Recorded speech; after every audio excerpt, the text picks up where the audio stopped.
China model PL-15ని ప్రయోగించింది పాకిస్తాన్. పంజాబ్లో ఉన్నటువంటి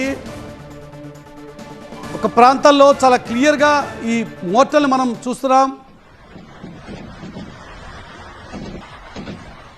ఆ విజువల్ మనకి చాలా స్పష్టంగా కనబడుతుంది. పాక్ ప్రయోగించినటువంటి చైనా మోడల్ ప్రొజెక్టర్ అది. దానికి సంబంధించినటువంటి మిసైల్ మనం చూస్తున్నాం. దాన్ని సక్సెస్ఫుల్గా నిర్వీర్యం చేసింది భారత డిఫెన్స్ సిస్టమ్. నిన్న రాత్రి పంజాబ్లో అనేక ప్రాంతాల్లో టార్గెట్ చేసింది పాకిస్తాన్. అందులో భాగంగానే ఈ దాడులకు తెగబడినటువంటి పాకిస్తాన్ బఠిండా, అమృత్సర్ తదితర ప్రాంతాల్లో దొరుకుతున్నటువంటి శకలాలకు సంబంధించిన విజువల్స్ చూస్తున్నాం. దాదాపుగా 50కి పైగా డ్రోన్లని అలాగే మిసైల్స్ని భారత డిఫెన్స్ సిస్టమ్ సక్సెస్ఫుల్గా బ్రేక్ చేసింది. అయితే ఇది చైనా మోడల్కి సంబంధించినటువంటి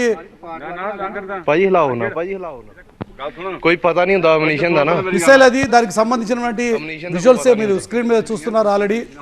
ఇప్పుడు ఉదయం ఎక్కడెక్కడ పడి ఉన్నాయి వాటికి సంబంధించిన శకలాలన్నీ కూడా దొరుకుతున్నటువంటి సిచ్యువేషన్. అండ్ మురళి, నిన్న కూడా బఠిండా అండ్ అమృత్సర్ లో కూడా ఇలాంటి శకలాలే దొరికాయి. ఎగ్జాక్ట్లీ వాటిని కూడా గాల్లోనే. ఓవైపు ఇంతకుముందు మనం గమనించినట్టు చైనా ఓవైపు పెద్ద మనిషిలాగా చాలా బాధ్యతగా అదే సమయంలో పాటించండి అని చెప్పి చెప్తూ మరోవైపు చైనా పాకిస్తాన్కి కావాల్సినటువంటి ఆర్మ్స్ని కావాల్సినటువంటి డిఫెన్స్ సిస్టమ్స్ని సప్లై చేస్తున్నటువంటి సిచ్యువేషన్ మనం చూస్తున్నాం. మసూద్ రెడ్డి గారు చెప్పాలి. మసూద్ రెడ్డి గారు, చైనా ఇంతకుముందు ఇచ్చినటువంటి స్టేట్మెంట్ మనం గమనించాం.